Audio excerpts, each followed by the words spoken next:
Hey, welcome back to the number one podcast in the world, the Cellarcast, episode 75. Forgive me for any weird audio issues or different, background buzzing or something. I feel like I'm always having some kind of an issue where, 5 minutes before I went to go start recording this, my microphone was just not getting picked up by my computer for some reason. It's fixed now, but the audio levels were weird. I think I sorted it out. Bear with me. I had a bit of a quiet week. I'm very, very full. I had a decent Thanksgiving, and for most of the time in this household, there isn't a ton of food. We're pretty conservative in how many groceries we get and stuff like that. But Thanksgiving, oh God, I don't know how we're gonna get through all this food. And then yesterday, as of when I'm recording this, I went over to a party with Kat. They had some of her friends were holding a Friendsgiving, and so I made food for that. No one ate it. I don't mind. I got to take it home. I also got a gigantic fucking bag of Doritos from her house. I don't know. There's a giant bag of Doritos. It's how much is this?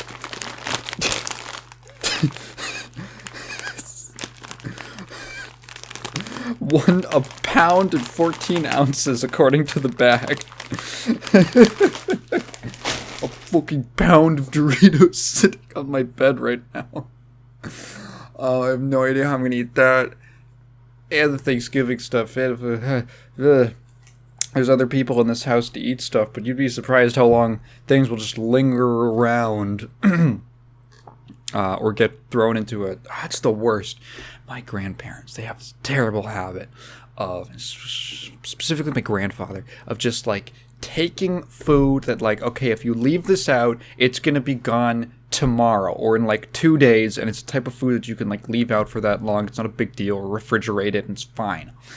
But no. You gotta fucking slice it up, put it on a new little plate, wrap it all up in plastic wrap and throw it in the back of the refrigerator, and now no one's going to eat it because it's gonna get lost. It's gonna get shoved behind something, and I'm gonna pull it out in 2 months and be like, oh God, this thing. Remember that? Well, now it's moldy. It's been in here for 2 months because we forgot about it. Guess I have to throw it out. I hate food. I hate food waste. It makes me...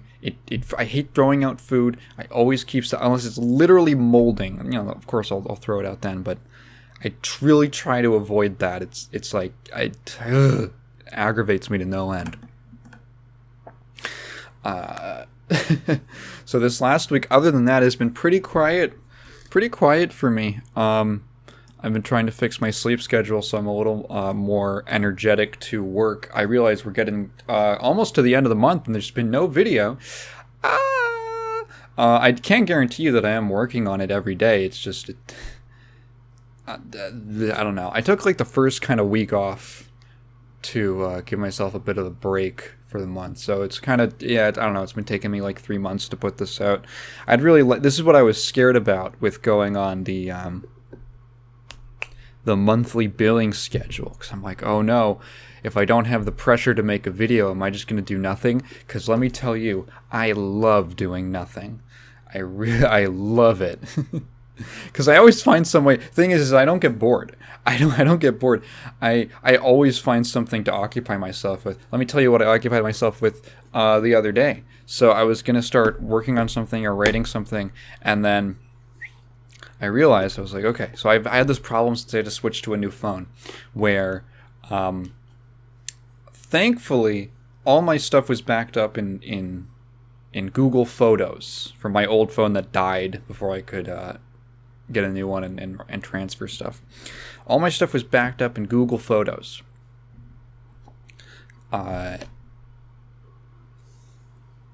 Okay, so there's a few issues with this.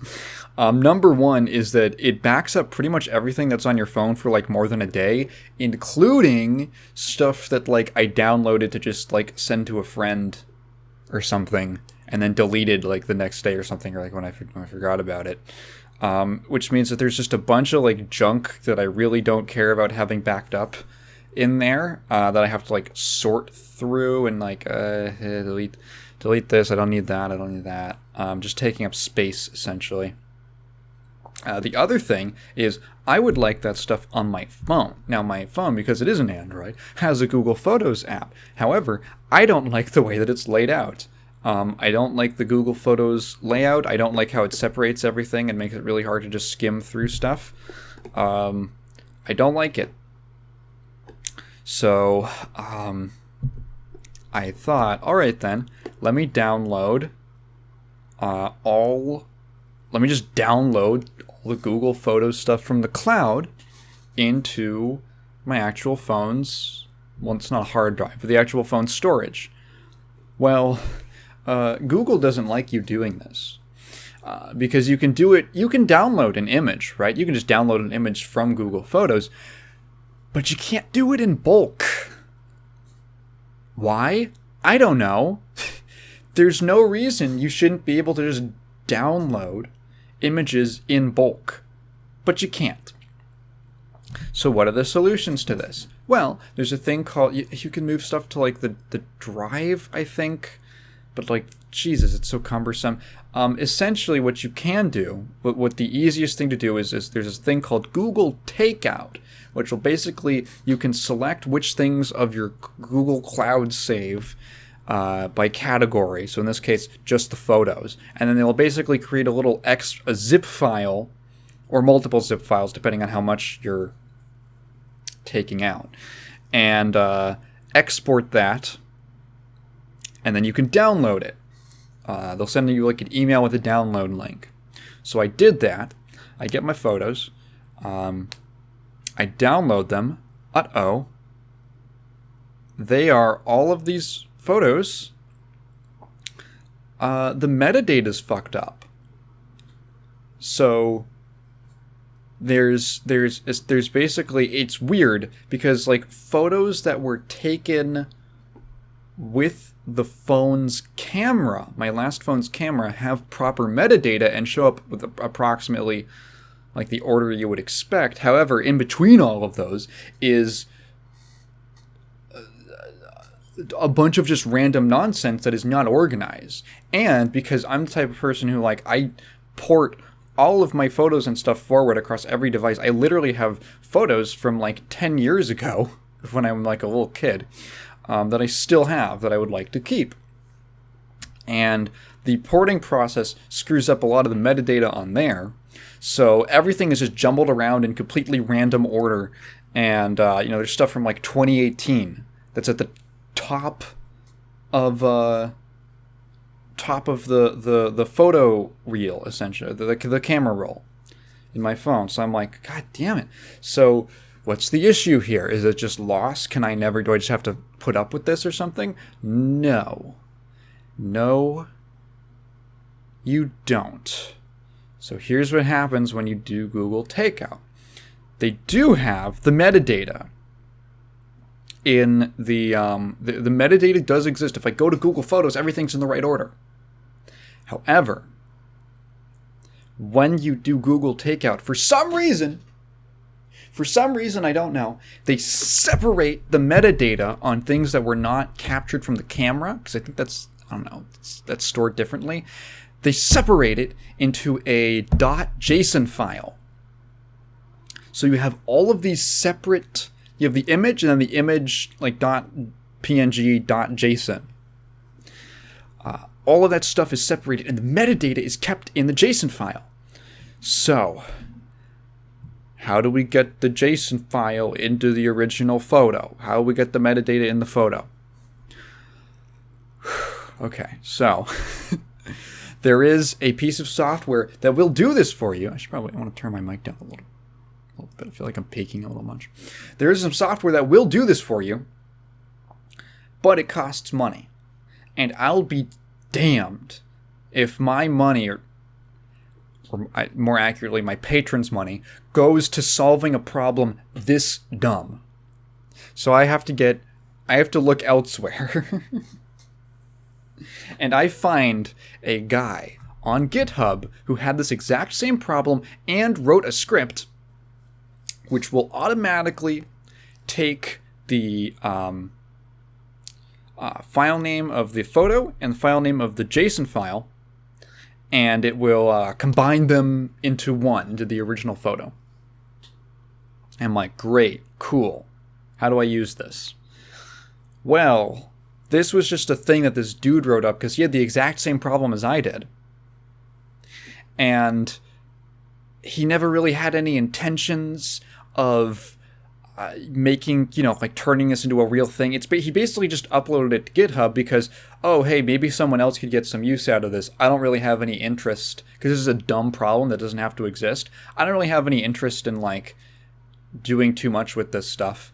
He just kind of wanted to, get it done, move on. It's just basically just a personal project he threw up for, hey, if maybe someone else has the similar problem, you could use this. So this isn't like a program or anything. This isn't like a thing with an interface or anything like that. No, this is literally just a script that you have to run on your computer. And so this is when I had to install and figure out Yarn. Now, for people who do programming and coding and stuff who are listening to this, you might be like, oh, for those who don't know what Yarn is let me make sure I actually know what the heck I'm talking about. Yarn Pro, it's really easy to just get stuff for crocheting. So Yarn is a package manager that doubles down as a project manager. So,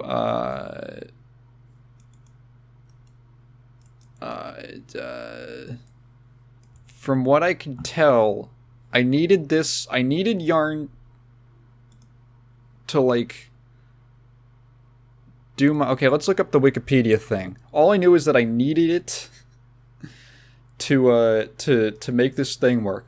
Yarn is a software packaging system developed in 2016 by Facebook for the Node.js JavaScript runtime environment, an alternative to the NPM package manager.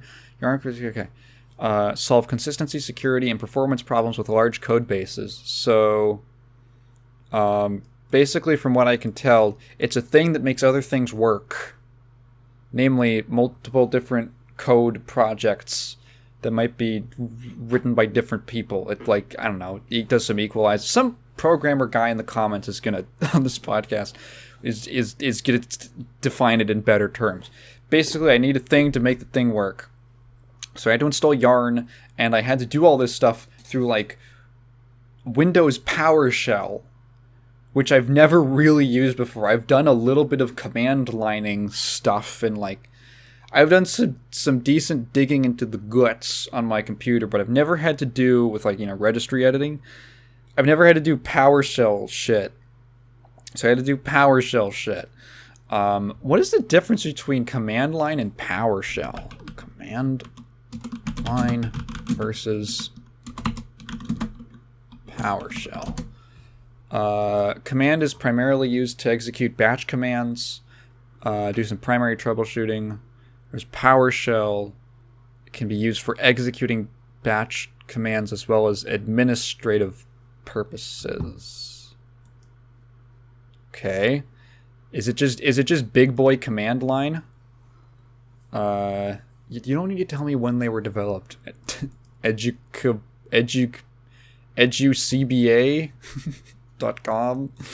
the website I'm reading off of. PowerShell can create aliases for commandlets or scripts. Navigate. Basically, PowerShell, yeah, for what I'm getting from this, it's big boy. Some programmer's going to tell me exactly what this is in the comments. It's like big boy command line. So, I could not figure out how to make this script work. This metadata combiner script work from this dude. I spent 2 hours trying to figure out how to use it, and then I finally had this heavens parting the heavens parted moment where the light came down and I realized, oh, it's like DOS. The reason the script isn't working is because I'm not in the folder for the script. I have to navigate there. And thankfully, because every Microsoft operating system is just built off of MS-DOS, just further and further and further up, they've kept a lot of legacy commands. So because I've used DOSBox pretty extensively, I know all the commands to navigate around and look at a directory and run a script and things like that, or run a program. So I was actually able to navigate with just, I really want, if I ever make a second channel, which I would like to do at some point because I have ideas for stuff that I want to make that just like are just don't fit anywhere on the channel. One of the things I want to do is just like the super quick and easy guide to playing games on DOSBox. Because it's really not that difficult, but it's kind of intimidating if you don't know the commands. There's like 3 or 4 commands you need to know, and it's really simple. You can get a lot of this stuff set up just with like to run automatically anyway, but like I know how to do that. So excuse me, I was able to like navigate to the folder. There was like a README that had the instructions for like, here's what you write. You have to designate, this is where it's going to look for the photos and the JSON files. This is where you're going to combine. This is the folder you're going to send all that stuff to when it's combined. And this is a folder for error stuff. And you got to make folders on my desktop and type some stuff out. And all the stuff that, like, if this was like a fleshed out program, you'd have like a little window. You could click on an executable and a little window would pop up and you just click this folder, click this folder, click this folder. And then you just, point to where you wanted things to go, and then you'd hit a button and it would work. But here I have to type a bunch of stuff out. So I typed a bunch of stuff out, and then I hit enter, and like a billion lines of code starts streaming up from the bottom of PowerShell, and I just kind of watch it, and I'm like, let me go get something to drink. So when I come back, I sit back down, just as it's finishing, I look at the folder that I designated as the output. And my God, it worked. It totally worked. It completely worked. It did. There were some images that the metadata was just kind of screwy on for one reason or another. And I mean, I was totally fine with that, just because like I can work with that. Like, okay, this stuff is at the top. It shouldn't really be at the top, but it's not like photos that I need specifically to be in, and this was taken in 2019, it should be down here. It's just stuff that I'm like, okay, I don't mind. It's just like a picture I downloaded that I liked or something like that, like some artwork that hey, there's some of my camera roll, I like to look at it. I don't mind that. The important thing to me was that things were basically in the correct order, and besides some kind of abnormalities, which just happens with things transferring from machine to machine to machine, and metadata getting all screwy, and working with backups and things like that, and cloud storage, for what it was, the amount of actual things that were not in their right order, let's say, wow, this was totally worked. Kudos to that guy. I'm gonna find what was it called, like exif? Yeah, here it was, from a guy named Matt Wilson 1024. It's called Google Photos exif, a tool to populate missing date, time, original exif metadata in Google Photos Takeout using Google's JSON metadata. Wow. Thanks, Matt. So that was a trip, but I got it all sorted out, and I now have a usable, functional camera roll where I can look at, oh, this is a thing that happened in 2014. It's in the 2014 spot. So that was this, I'm sure to a lot of you, this sounds like a nightmare, and it kind of is, but there's like a part of me, I'm kind of like there's a part of me that like really deep down that enjoys doing this, because I'm like a sick freak. like that. I'm nasty and fucked up. And there's something about me where I love troubleshooting. Like, it gives me this kind of, like, this burn, like an exercise burn when I'm done. I'm like, yeah, I fucking solved a problem, and I made the computer work, and I made it happen, and I don't know, it's like, my brain latches onto problems like this, and I'm like, I'm gonna fucking figure this out. Oh, this feels so cool. And especially if I can learn something, like, I've never used PowerShell before. Never, like, downloaded weird package manager stuff from the internet through PowerShell, and all that stuff was safe, so don't worry. It was just stuff that, like, you needed to download, that it said it was gonna through the official Yarn website. Like, oh, you gotta download this thing through the command line and stuff. And I'm like, all right, cool. If I can, like, oh, I've done something I've never done before. It's kind of fun.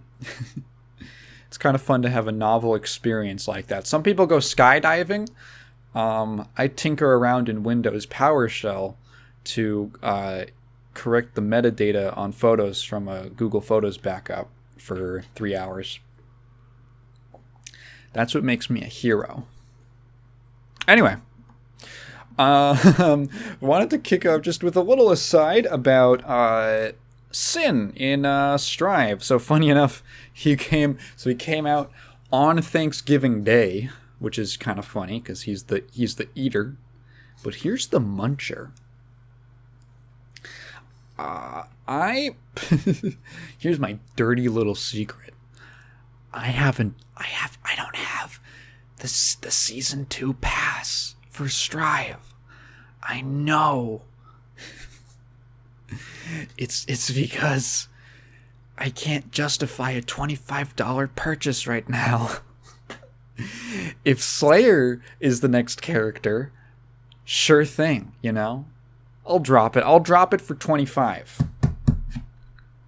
And I think eventually, or if there's a sale or something, I'll buy it. But as of now, if it's not a character that I'm dead set on playing or that I'm really excited to play, probably not going to drop the bones on the season pass. And the season pass for sure, because, like, okay, eventually, yeah, I would like to have every character, but, like, it's way more cost effective to get the season pass and buy them individually. Just buy it in bulk. But I have been able to just watch footage of Sin. I haven't done a lot in the last few days, so I haven't gotten online to fight any Sins. But, again, yeah, I've been watching videos and stuff, and just through observations, hey, maybe some real Sin, day 5 Sin experts can come in here and correct me on any of this stuff. But Sin, to me, strikes me as he's like a more balanced version of Nago, where, like, okay, so day 1, you would see people uploading these clips of somebody blocking Beak Driver in the corner and then just doing, like, a 2P and punishing him because, like, the hurt box is still there. It has a crazy lingering hurt box. And you'd go, oh my god, this character is so bad. You could punish them. You could punish him from, like, if you just block the thing from half screen. Here's the thing. Listen up. I'm going to grab you by the collar. Listen up. So it seems the way the character is designed, because he's a resource character, Sin is punishable. So yeah, Sin is punishable if you block Beak Driver, and then he doesn't do anything. But why would you ever do Beak Driver with no follow-up? So this is the game. This is essentially the pressure mind game with Sin.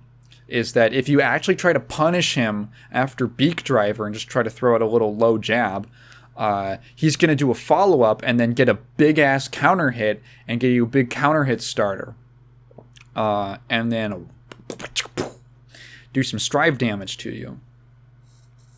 Because Sin's reward, immediately, like on day one, just seeing the stuff that he could do and stuff that he could get, Sin's reward off of, excuse me, like most hits is really high. Like, he can corner to corner carry you. Like, if he's in the corner and you're pressuring him, he can get one hit and carry you to the other corner and fucking wall break, or you'll be one interaction from wall breaking. His reward on hit is insane. It seems really high. But he needs resources to do it. He needs the stamina, and he's probably going to need some meter to do it.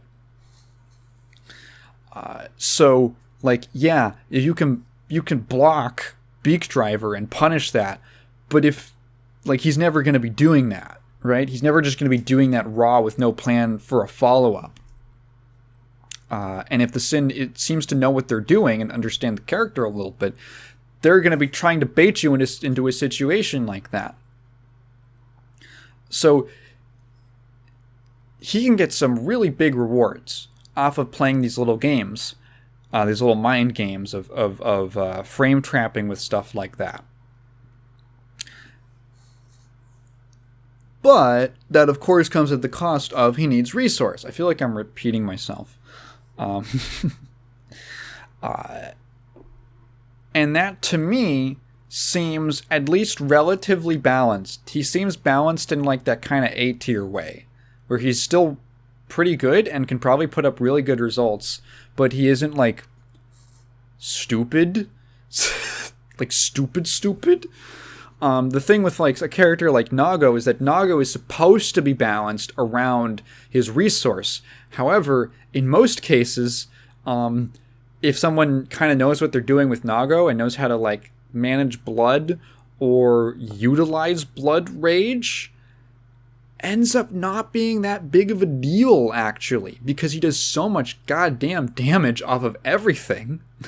And getting, like, even in Blood Rage, getting, like, a single confirm, his Blood Rage super, it does like, 50%. It's insane. It's unreasonable. So that's why I say Sin strikes me as, like, a more balanced version of Nago, because they're both characters. Obviously, Nago kind of jacked Sin's thing from Exert of being able to do special-to-special cancels, but, they're both characters who are designed to have really high reward, but be limited by a resource. In Sin's case, it's the stamina that can run out. In Nago's case, it's basically like an overheat mechanic that he has.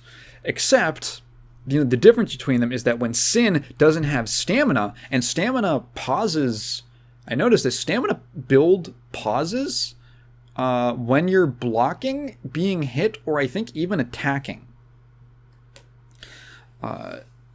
So he kind of has to just be like, if he's out of stamina, he kind of has to just sit and play a little evasive for a second so that he can get at least one bar back. So Sin actually gets a lot of options limited. He becomes a much more limited character if he doesn't have resources, and so he can't play super aggressive, just push, do a bunch of cancels and follow-ups all the time, because he only has 3 bars to spend. And when he doesn't have it, he has to play way more passively and a little defensively, almost like Zato in that way. Nago can go pretty ham as long as you know how to keep your blood rage reasonably down using like some of your sword normals and stuff like that. I mean, I remember seeing like 2 weeks into Strive being released, and I already saw Hotashi doing that like corner pressure with like close slash like what's the Fukyo, this is like teleport step, Fukyo back 6H, Fukyo forward, close slash, Fukyo back 6H, and just run, and it's completely blood neutral, and he's just woo. Yikes. And then you Fukyo in one time and then just do command grab, and then uh-oh party time. Nago is I'm not going to say it's necessarily easy, because I don't think that's entirely fair to say, but it's a lot simpler for him to manage his resource, and also when he is in his punished state, quote unquote, of when he does get into his overheat blood rage thing, he still does a ridiculous amount of damage. And usually what you see when you see like good Nago players, when they go into blood rage, if they're like full screen or something, they'll just sit and wait. And then they'll wait for blood rage to go down. And unless it's a character who can like zone them out, like Happy Chaos or maybe Axel or something, or Projectile Character, something like that, they'll just like sit and they'll be like, nah, you come to me, dude. I'm gonna use my big ass normals. I'm gonna send out my clones. Because they added that really dumb thing where the higher his blood is, the bigger his normals are for some reason. So he could just like, hey, I'm just gonna throw out some clones and stuff and do some teleporting, and then if he gets another hit, if he did enough special moves during a combo to go into blood rage, one more hit's probably going to kill anyway. So it's generally, it's like this thing. It's like when you see, you know what upsets me? Let's go to Dust Loop. Plus R is when talking about top tier weaknesses, quote unquote.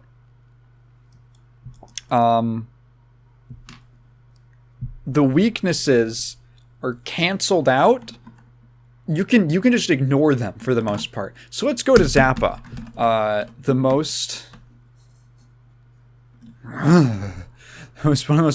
Next to Testament, one of those PTSD inducing characters in this goddamn game that I love. So if you look at Zappa's cons, low damage output, limited tools in the air, poor traditional anti-airs. If you actually look at it, low damage output in the details. Naked Zappa. Now, if you don't know anything about Plus R, Zappa is never, when they say naked, they essentially mean Zappa with no summons out. Zappa almost never does not have a summon out. He's always got one. The only time he doesn't is like round start. And also the move that he uses to get a summon out is like frame 1 invulnerable and is a giant hitbox that covers him and can hit you off of the ground. So any single hit he gets can be routed into a knockdown and then OTG you with the goddamn centipedes, and then he gets a summon out and then he can just backdash away like a little jerk and then just I fucking hate this character. This character sucks. So like this is not a situation he's in. Low damage output. Generally does very little damage off of regular confirm. He's never without a summon. Limited tools in the air. Naked Zappa cannot end confirms in a hard knockdown versus airborne opponents, and he generally lacks strong air-to-air or jump-in tools. And you look at, like, if you actually break down what that statement is, this situation never happens. First of all, he's, like, never without a summon. Second of all, when is Zappa ever doing a jump-in? When is he ever assaulting you from the air? He stands full screen and just zones you out with his summons. When is he ever knocking you out of the air? He has really good moves to hit you out of the air from the ground. And then poor traditional anti-airs. Lacking a traditional 6P or an alternative fast anti-air button. Naked Zappa. These are all about Zappa when he has no summon. And getting a summon is the easiest thing in the world for him to do. So all of these are like weaknesses that just don't... like, they're just not relevant because they never pop up. What's another one? Testament. Oh my god, the only con for Testament on fucking Dust Loop is air to ground options. Testament does not like being in the air unless it's on their own terms. They lose access to most of the tools which make them terrifying, and they are left with a set of normals which have great horizontal reach but do not hit below them by a significant amount.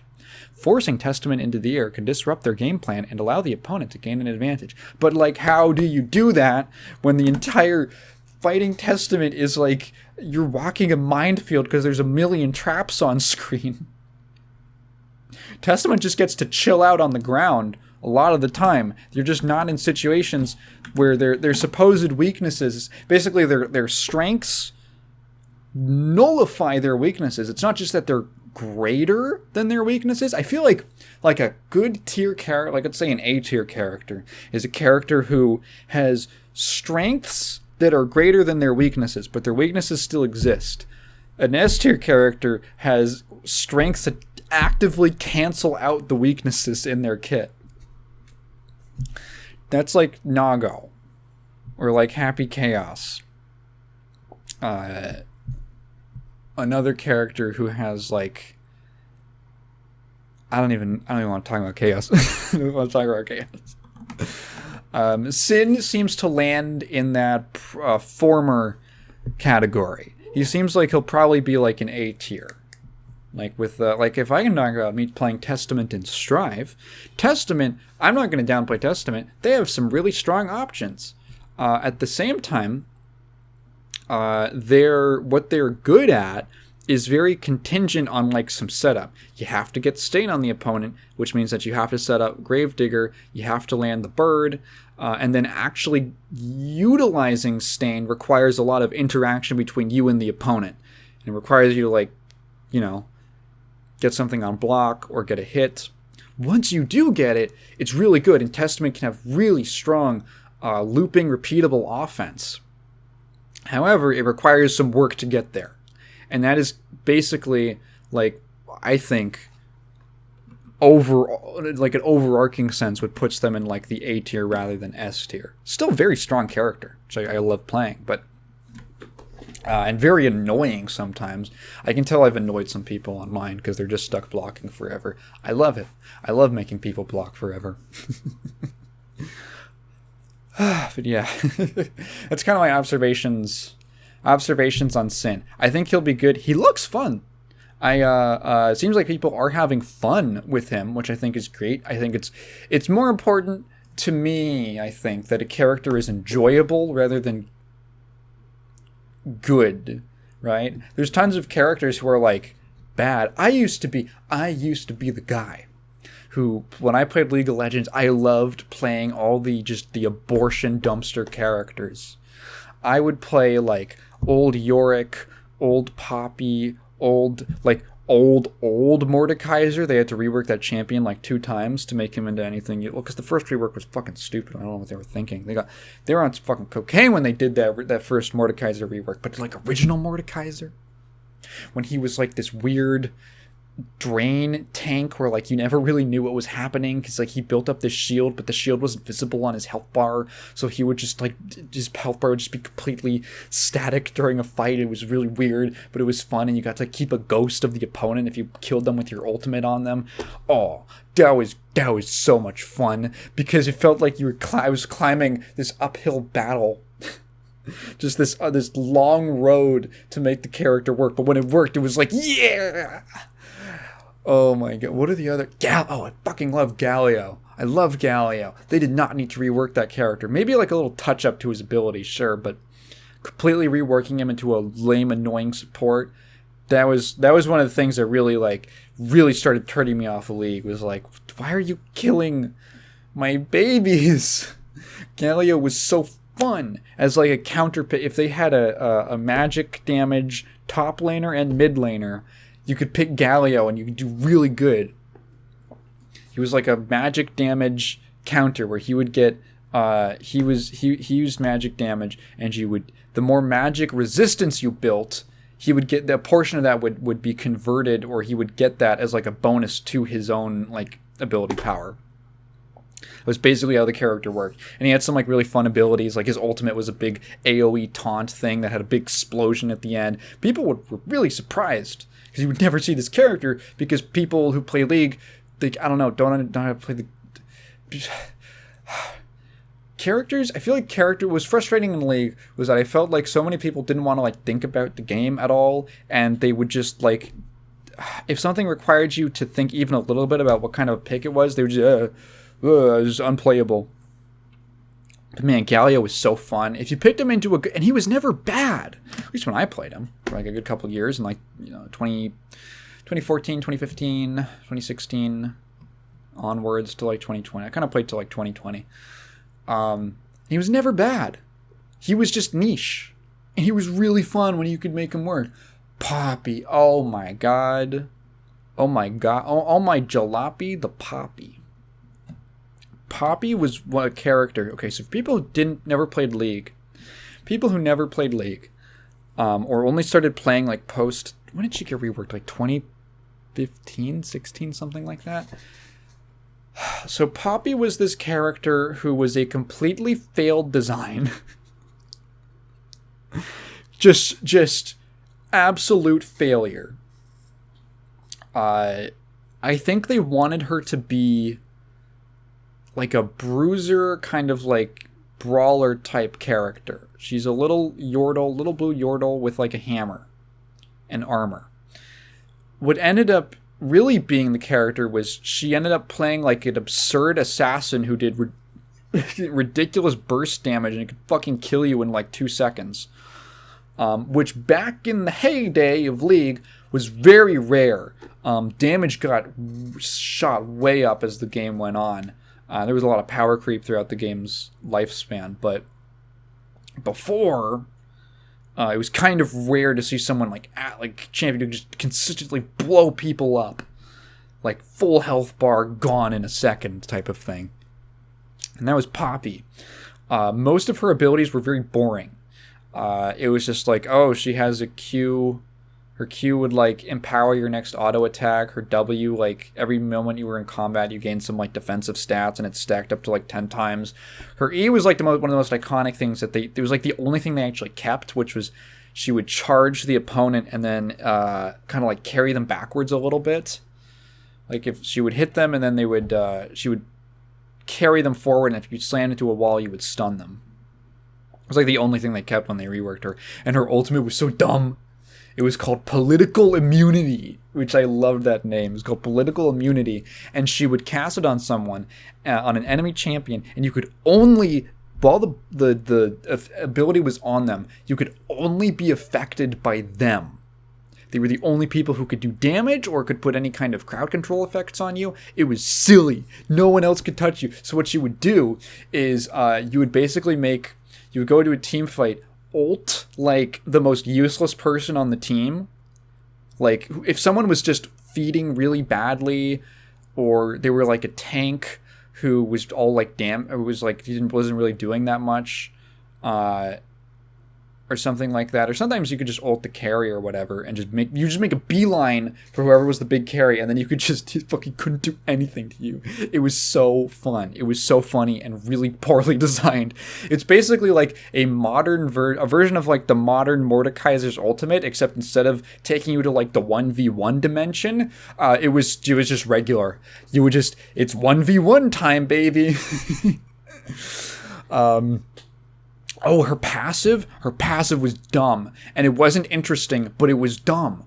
So it was basically if she would take damage if she would take like a chunk of damage, let's say from an ability, and it dealt more than I think 10% of her current health, anything over the 10% mark would be reduced by half.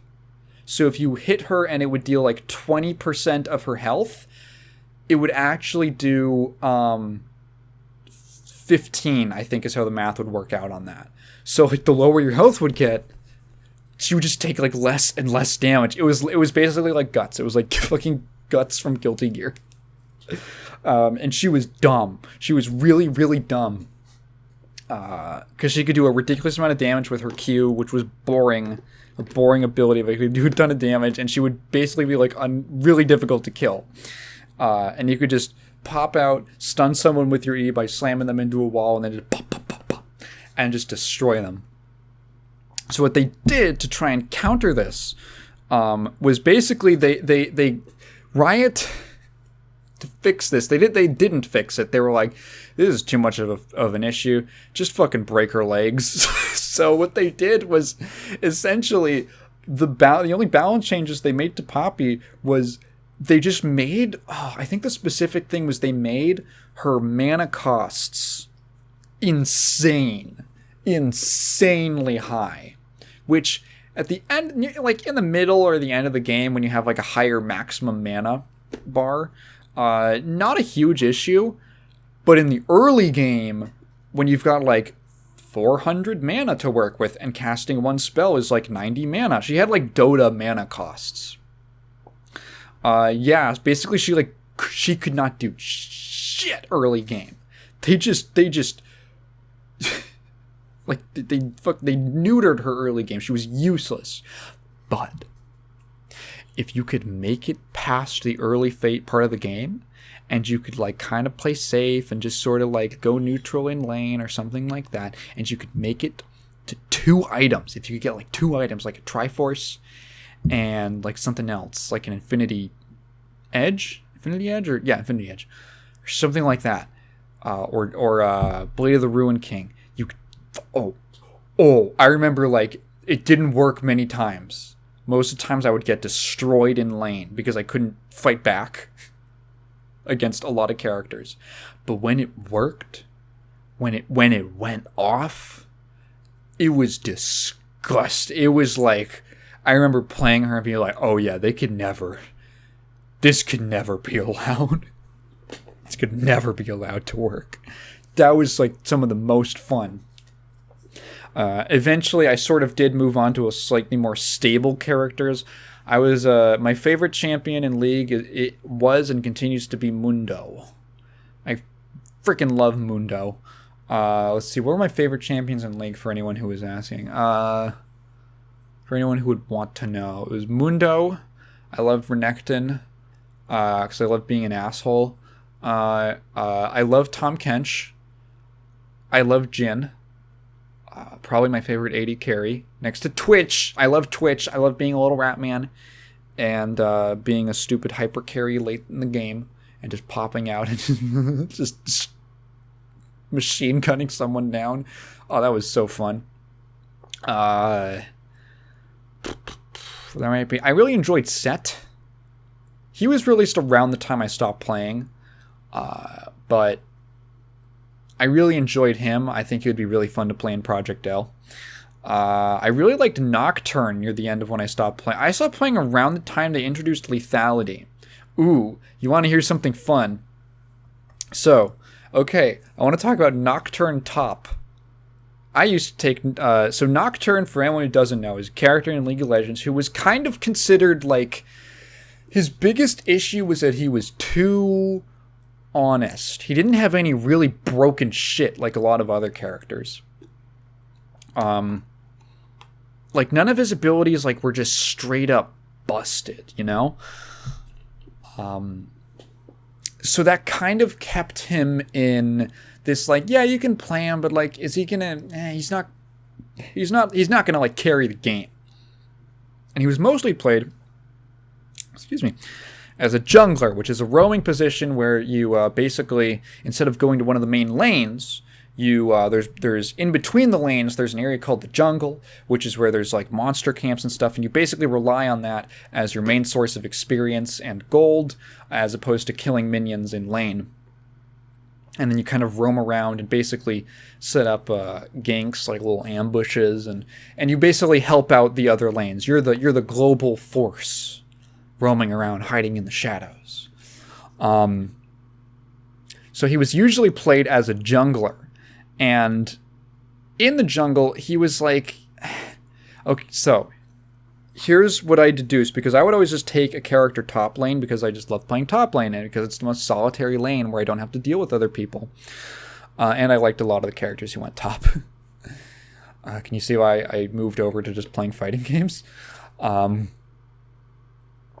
So I decided to take Nocturne top, and what I discovered was that Nocturne was like an incredible early game duelist. Like maybe one of the best in the game, and like level 2. Absurdly good. Essentially, Nocturne really likes doing a slashy slash. He's like a shadow man in a suit of armor, but he has like no lower half. It's like a trailing shadow wisp. In a suit of armor with these like arm blades. So he really likes to just do slashy slash basic attacks on you. The main thing that brought this all together was his passive, which was on a cooldown, but when it was off cooldown, it was like a 10-second cooldown or something like that, and you could reduce it by auto-attacking more. You would, whenever you auto-attacked, you would do like damage around you, it would do like AoE damage, and it would heal you for a portion of the damage dealt. Second thing was his E ability, was this basically tether he would attach onto an enemy just any enemy, and then it would like suck life from them, and then what did it suck life? I have to look that up, or does it just do damage? It's not really like super important. Where the heck is... I actually have to look up League of Legends. Why is this taking so long to load? Basically, the important part of the ability... What does it do? Dealing damage each second. No, okay, so it doesn't suck health or anything. It's not like a lifesteal type move. But it does damage each second. The damage isn't important. What's important is that it's basically so you can act during it. You're not just like... You don't just hunker down during it. You attach this tether to them. If you keep the tether from breaking, so if you keep close enough to them, at the end of like a little like a 2-second channel, while you're channeling it, they get feared. And when you fear them, they have to walk away. So they walk in the opposite direction from you, like with greatly reduced movement speed. It's basically a stun where they're very slowly moving, essentially. When you combine that with... really the only other thing you needed to make this strategy work was his Q, which was he would throw out this little, like, claw projectile, and there'd be, like, a shadow trail behind it, and being on the shadow trail would, like, speed you up. And if it hit an enemy champion, they would leave a little shadow trail for a few seconds wherever they walked. So basically, the plan was you go to lane, you keep it in the middle, you don't, like, push super hard until you get level 2. So you get your E and your Q.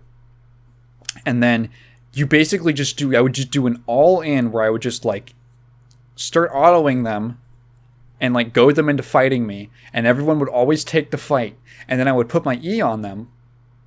And then just the, there was also, like, some fucking runes that I remember taking specifically, like, to boost attack speed or something like that. I forget how that stuff worked. It's been so long. But essentially, all this stuff combined to where if he can just auto-attack you for long enough, he can kill, like, anyone that early in the game when you have, like, no items to boost your stats. So you would put your E, I would put my E on them. They would get feared. Now I have, like, an extra 2 seconds to just wail on them. And if they start running... then it was even better if, like, I could like position myself so that they would get feared in the direction of my tower, so they would have to, like, walk an even further distance to like run away from me. Then I would, like, throw my Q on them and then just run after them to finish them off. And you could get, like, a kill at level 2 so consistently as long as they took that fight, which they almost always did. It was really good. Here's the problem. So Nocturne, one of the stats that he did really well with, because he likes to auto-attack a lot, is that really makes him, like, would make him really powerful, is armor penetration. So armor penetration is when you're auto-attacking someone or basic attacking, same thing. It reduces a percentage of their armor, which is your physical defense. The issue with this, because this is a good stat for him because he likes to auto a lot, and so he's reducing your defenses. The problem is that armor penetration is a late game stat because it's percentage based, and 10% armor penetration, like armor reduction, is way more effective when they have 100 armor or 30 armor versus 10.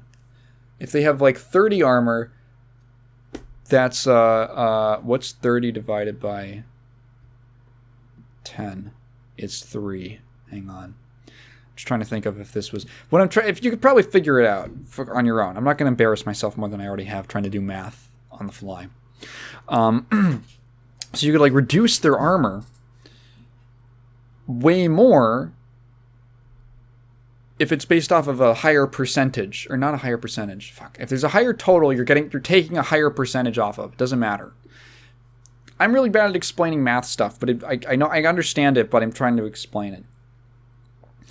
So they added this. So the issue with this for Nocturne is this is a really good stat on him because he likes to auto attack, but it doesn't really do anything for him early in the game when he's really, really good at dueling. So it only kind of benefits him when he's sort of starting to maybe get a little less effective towards the end of the game. when people actually have a lot of armor because they have more items. Then they added a new stat called lethality. Lethality is flat armor reduction. So it's not 10% of the opponent's armor, it's 10% of their armor. Sorry, it's not 10% of their armor, it's 10 armor, flat. And that is way bigger at the beginning of the game when you don't have that much armor. Because if you have like 30 armor, you're taking off 10 armor. Oh shit, compared to like, if this was armor penetration, you'd be taking off 3 armor, something like that. And that makes a big difference. So what you could do is you would take this level 2, fight, get the kill, probably freeze lane or something for a second, or keep it in the middle, back to base, buy like 2 long swords, which would give you 50 attack damage, which was uncontestable early game. If you have 2 long swords and they don't, and they just have their starter items, and they probably could only buy like maybe a health pot or something like that, because you just killed them and you got a kill and you probably got some more farm after that, you're coming into lane way stronger than they are. Then you get to turn that into your lethality item, which you turn into your finished lethality item later on, and you just start snowballing so hard, and like you just run the early and mid game. And fucking, oh my god, I remember just hard carrying games where like by the end of the game, I was literally like, I remember this one game where I was like full build.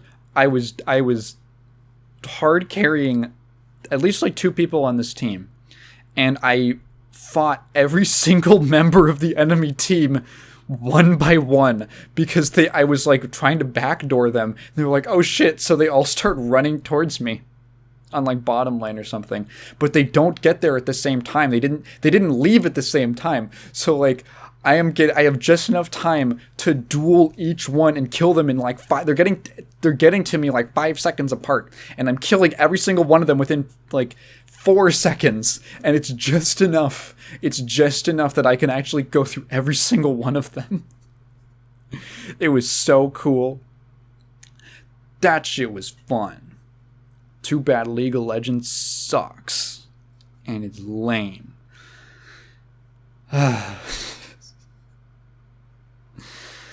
What the hell? I was going to talk about some more stuff. Oh yeah. So there was this news story.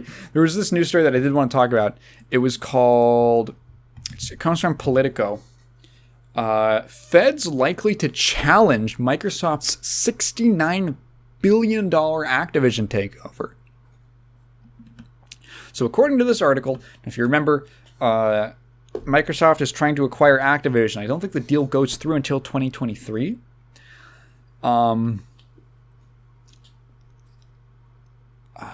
But the deal is like they announced it. I mean, quite a while ago. It was pretty big news. So one of the big hooplas, I guess you could call it, when this happened was, is this monopolistic? Which is a fair question to ask when a big company buys another really big company in the same, sector industry. So I believe, so there's like 2 different, is this monopolistic versus is this going to get blocked for being monopolistic or like a trust? Those are technically 2 different questions. I honestly said no to either of them. I have been a consistent believer that I think the games industry is one of the hardest industries to actually gain a monopoly over. Just because it has, the games industry has one of the most supported, thriving indie scenes of any entertainment medium besides, I don't know, maybe music. It feels like now again, I'm not saying every indie studio is doing incredible, because they're not, but I feel every like couple years there's an indie game that just becomes the biggest thing ever. And you can't really say that about like indie films or even a lot of indie music you can. But like indie movies, not really. Maybe within like film buff circles, but you don't see you don't see something like Among Us or Five Nights at Freddy's or Undertale, things that were made by like one person or a really small team of people, just completely taking over the public consciousness, right? You don't see that in other industries, and the fact that that's even possible, I think, is indicative of the fact that it would be really difficult to get any one company to get a majority share of the market, especially with distribution platforms like maybe of the console market, maybe, but it sort of happened with Nintendo and Sega, but beside the point. That was like in the 80s, and they were in the 90s. With like Steam and Epic and Itch, and even other ways to get games, I think it's really difficult to get a true monopoly on the games industry. Now, does that mean that I support the buyout? Not necessarily. I think it's better that things stay separate like this. Because I think on principle, I don't like the idea of one company becoming an increasingly large conglomerate of other companies. I feel like there's a lot of situations in which... So, like, here's a good example.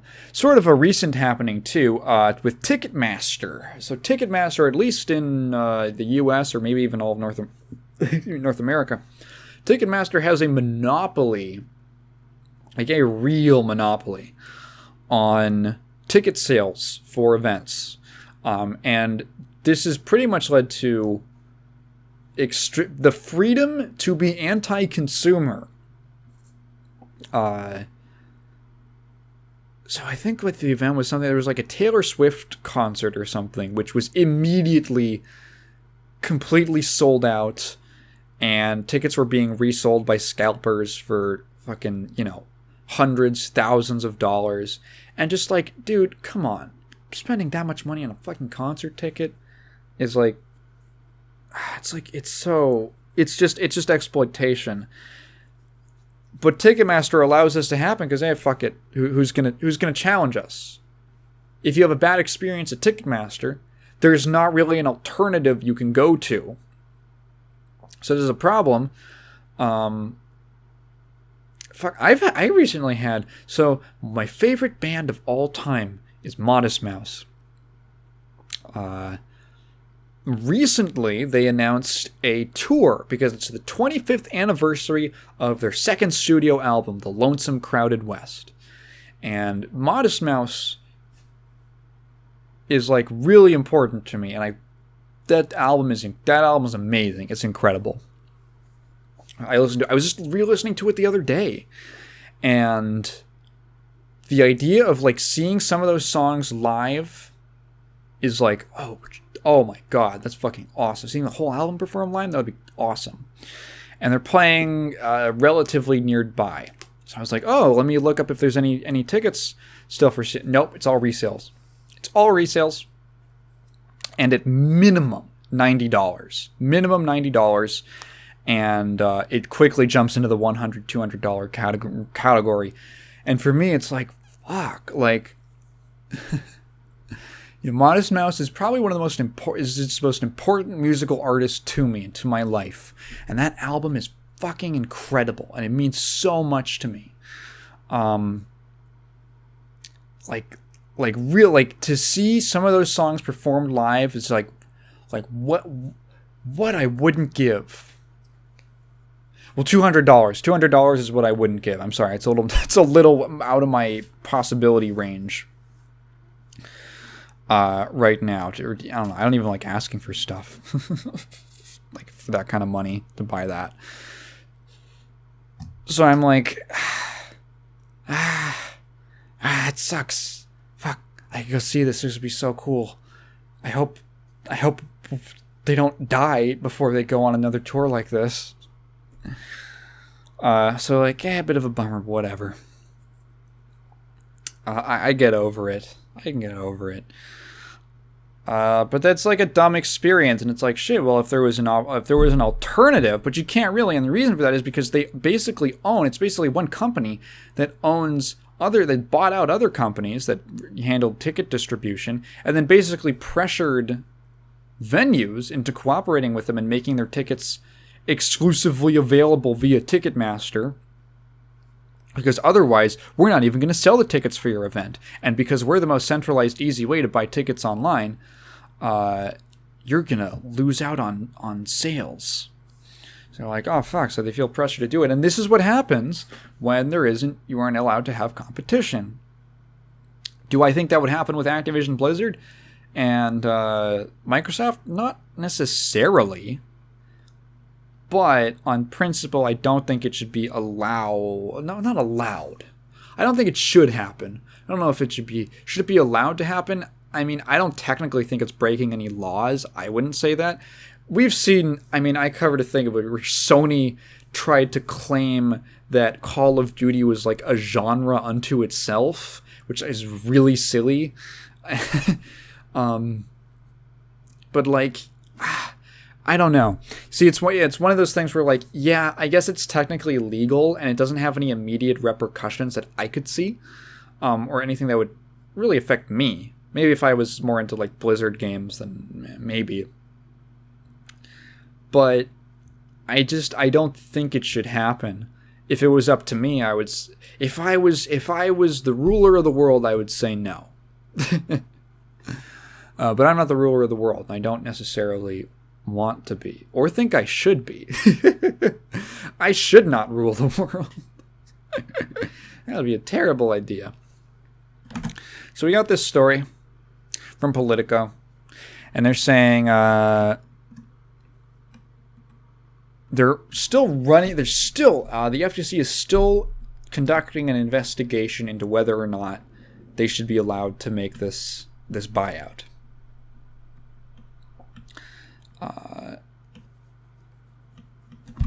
I'm kind of surprised. I guess, we're near the end of the year.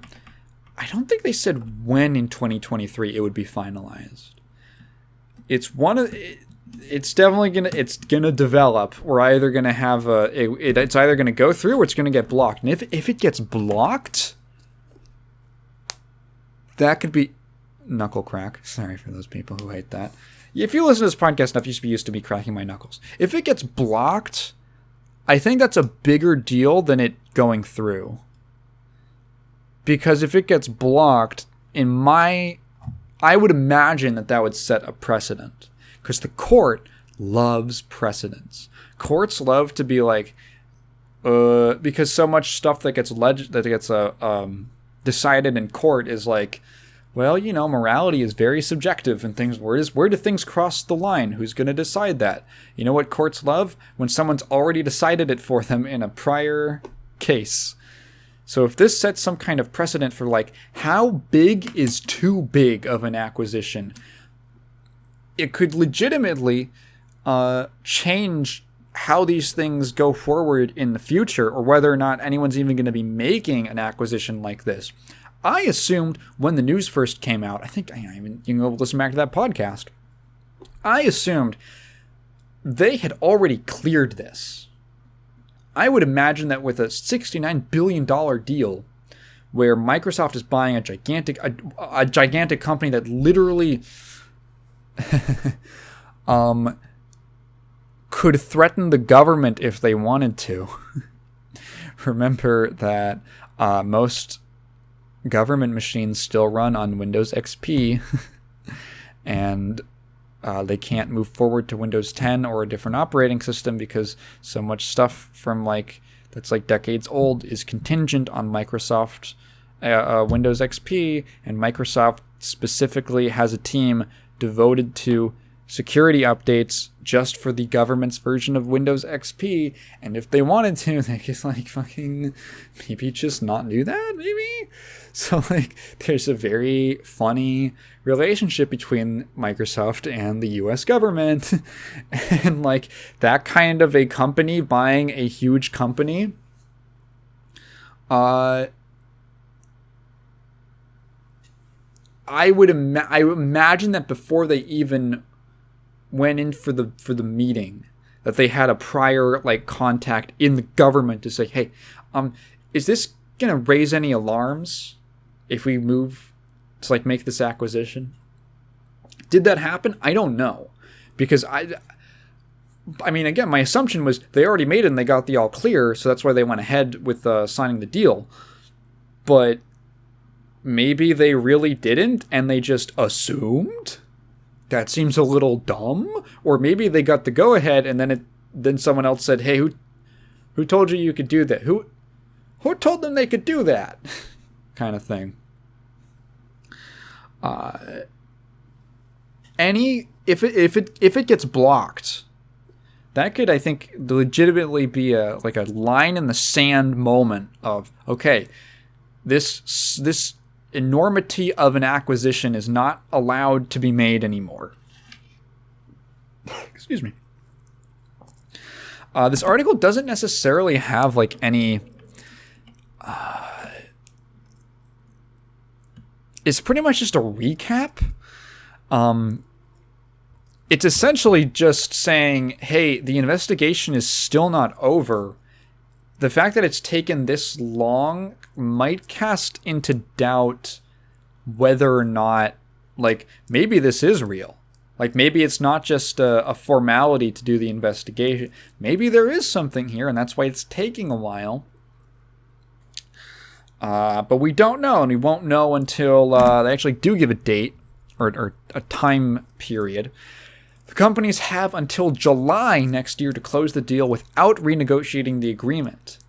An administrative lawsuit filed later this year or in January would be unlikely to be resolved by July and could potentially force the companies to abandon the deal. So if there is if there's something by like the beginning of the year, let's say, of next year, if there's like an active lawsuit about, hey, you can't do it, the deal as it exists now would have to be like, it would have to be rewritten or extended or something like that before that lawsuit from the FTC. Until it gets done, they could just like kick the can down the road. I don't know, but it's an interesting situation, and I do kind of hope that the FTC ends up blocking it. But I don't know if it's a certainty. Things will get very interesting for these players, though, in the near future.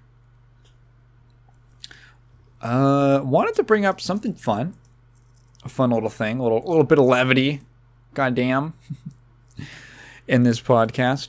Mega Man Maker version 1.8. If you don't know what Mega Man Maker is, it is exactly what it sounds like. Well, it's a Mega Man fan game. That it's like Mario Maker, but for Mega Man levels. And it is really good. It's really well done. It is essentially... So the way that Mario Maker kind of handled the different versions of Mario and stuff like that was that they gave like different styles, and you can only use like enemies and items and things from one.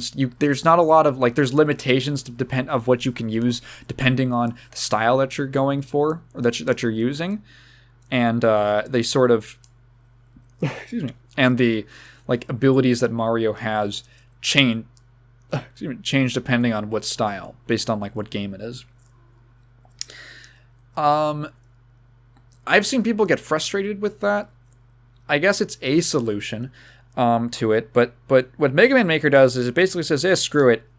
Everything is just 8-bit, so 1 through 6 all represented, as the original, the original like art and sprites and graphics and things like that. Everything beyond that is essentially demade into the 8-bit style with sprites, really nicely done sprites with like a lot of animation. Very like clear and readable, but done in like the 8-bit Mega Man style. And that includes like enemies, the bosses, the weapons, things like that. And then including, here's what's fun. Here's something that I really enjoyed. Changes to some weapons. So, for one thing, there's weapons in Mega Man that are just kind of useless. And the Mega Man Maker team decided to make some, I guess, buffs to them to change the way that they worked. I'm pretty sure they nerfed Metal Blade. But the one that I specifically remember was Charge Slide from Mega Man 5. A almost completely useless move. Because it's like a slide. Sorry, it's Power Slide. Right? No. It's Charge Slide. Yeah. Power Stone is Stone Man's weapon. Also really useless. Charge Slide is like Mega Man's slide move, but what if it did damage? Except it doesn't kill most enemies immediately, so you kind of like slide into them and then take damage from them because of it. And it sucks and it feels bad to use. So they changed it so that you can use... I think they might have changed some ways that it worked. I haven't played it in a little bit. But I remember they made it so you could use it in the air. Which is badass. So like now it's like a movement option. You get like a little air dash with Mega Man, which is really cool. I don't know what else to say other than it's literally like Mario Maker, but just with Mega Man stuff, and it's all demade into the 8-bit art style. Original music, you can make your own levels, you can play other levels. It's really fun. There's multiple playable characters. You got Mega Man, Proto Man, Bass now, and Roll. And they have kind of like they have some different abilities between them. Bass gets his little pew pew machine gun buster. I think Proto Man can charge. I have to go back and try it out again. But I saw the trailer and I wanted to give it a shout out. Specifically, the 1.8 update has a crazy amount of content. If I just look at the change list, there's like 15 new bosses. They added like, let's see, 6 different bosses from... No, they added 3 different bosses from Mega Man and Bass. 3 different bosses from the Mega Man Game Boy games. So like Rockman World. Specifically Mega Man 5 Game Boy, which is the like completely original one that is not at all like any of the original NES ones and is really cool, and it has the Star Droids, so it's got Pluto from there. Also a bunch of Wily Fortress bosses. They have an actual playable version of Boo Beam Trap. The Cossack Catcher. Like basically just a bunch of bosses. A bunch of new enemies from those games. Bunch of new weapons from those games. Little gimmick items from those games. Let's see, yeah, changes, updates, bug fixes. Mainly like the new content is just super duper cool. And again, this is all free. It's all free and you can download it right now. It's really cool. It's easy to use. It's very fun. And Mega Man is cool. So go check it out. The team has been working on this since... God, when was the original version? Like... I want to say like 2018 or something like that. I want to say 2018. It's all a fan game. And if I can give Capcom any props, I think they're at least... Capcom has historically been really cool with fan games. Even when they're doing well. Like, Nintendo's always going to be an asshole about it. But Capcom is generally pretty cool. And they'll let you make your little thing on the side. And sometimes even officially license it, like Mega Man Cross Street Fighter. But they've basically been like, this is a game that's literally using original, like, or assets from the original Mega Man games, music, all this stuff. And they just don't give a fuck, which I think is great, because it exists for the fan base that wants it. And it's honestly... maybe... Okay. Remember that period where there was like 4 or 5 Mega Man games that all got announced and then canceled, or sometimes not announced and then canceled behind the scenes? Like that Retro Studios Mega Man X FPS game that there's like a little bit of test footage for. Yeah, one of those, if you recall, in that whole slew of cancellations was Mega Man Universe? Yeah, Universe. Which was basically going to be Mario Maker before Mario Maker. And with Mega Man, it was going to be like Mega Man Maker years before this. Apparently, it was just a big disaster, and because it was farmed out to like the B team or the C team or something like that. It was a big mess during development. Keiji Inafune said a bunch of stupid shit and had a bunch of bad ideas about how like it was going to be, this is going to be the last Mega Man game we ever make because the fans are just going to make their own Mega Man games and then I never have to do another thing. God, Inafune was, he made so many problems. What the hell was I talking about? Right. So this is almost like, hey, what if we did that, but it was cool? And it came out, and it was good.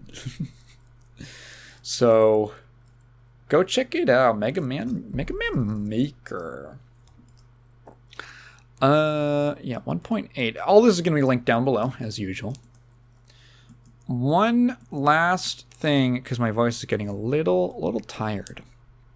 Wanted to highlight kind of a fun article from Eurogamer. This one's courtesy of Victoria Kennedy. And it's about a guy who runs a little kind of like a charity foundation called the Controller Project. He's a guy named Caleb Kraft. And essentially the Controller Project is a charity that makes custom controller add-ons for people with disabilities or just generally who just want some kind of alteration to their controller. And it's a really nice article.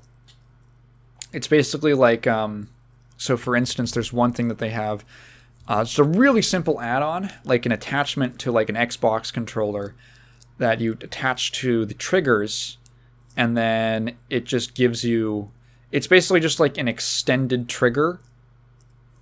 It's just a really simple like little extension that you can just like clip onto it. But hey, for certain people who have to hold a controller a certain way, that's really useful for them. There's another one which they said is like their most requested add-on, which is essentially a thing that allows you to use an entire controller with one hand. So it's like it's strapped to your leg. So it straps to your leg, and then you can use motion from your leg to control the left thumbstick, or maybe the other one, I don't know. You can maybe switch it over. But like the left thumbstick in this example. And then there's a little extension where it's like these little arms that, these little like arms, it's like it looks like 3 or 4 sets of like arms that kind of like, it's like a upside down U shape. And each one, wait, no, I'm looking at this more closely. Imagine, I mean, you can just click on the article if you want. Essentially, imagine like a little, in the center of the controller as part of this attachment, there's a little 2 different like cylinders. And then on each end of the cylinder, there's a little extension that comes out, and it's like an L shape that like reaches down to either the D-pad on the left side or one of the face buttons on the right side. And basically, you can independently press with one hand those little like Allen wrench kind of shaped things. And you can hit all the buttons. You can hit all the buttons, and you can use one hand to use an entire controller. Looks like the only like limitation is using like both analog sticks at once. So if you have like one arm, or you could only have use of one arm, you can now play with the controller again. And even there's like it's really cool. It's really nice, and there's a lot of like stories and about how. It just helps people play games, people with some certain disabilities, people who have sometimes use of none of their limbs. With like the right add-ons and a little bit of ingenuity, you can be like Broly Legs, who is the Street Fighter player who's actually really fucking good, who doesn't have, I don't know what his condition is, but basically he doesn't have use of any of his limbs, and he plays the game with his mouth, and he's like really good. He's very good at the game. With the right, with the right setup and some hard work, you can actually like become extremely competent at, like, I would imagine any game. Fighting games have really complex button layouts and combinations and things like that. And fuck, like, if he can do it, it's possible for anyone, no matter what kind of condition you're working with. So it's really nice. I always like hearing about stuff like this. I like people. I like it when there's more accessibility options to allow people who have, things like this, maybe don't have access to some limbs, or maybe, honestly, there's examples here of just like, hey, would it be more comfortable? Like, I've heard people say that they prefer the Xbox style controller to the PlayStation style controller, simply because they don't like, they keep, they're playing games and they've got their left thumb on the analog stick, and it's a bit of a bother the way that they hold it to, it's just not comfortable to like be stretching their thumb that way. What if you could just have a little add-on that moves the stick over, or like you have a little control for the stick, something to fix that issue for you. You don't have to have any kind of condition or anything like that, any kind of disability. And now a lot of people would find that pretty convenient. So a lot of this stuff is 3D printed and custom built, or custom designed and then 3D printed out. And it's really cool. It was nice to read about. And he pretty much just does all of this stuff for basically it's a charity, so basically like no profit. And unfortunately, the dude says that he would really like to do it full time, but there just isn't enough money to be made to be able to quit his job. He's doing all this as just a side project. And what he says is,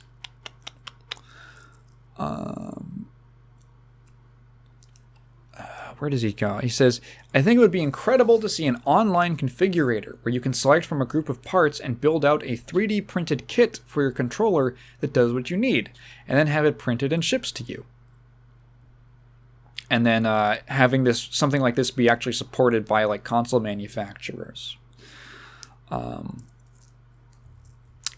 Unfortunately, I guess that honestly, like, there's been a lot. Microsoft, actually, to give them some props, have been really good about accessibility options for their controllers and stuff. They have the Microsoft controller,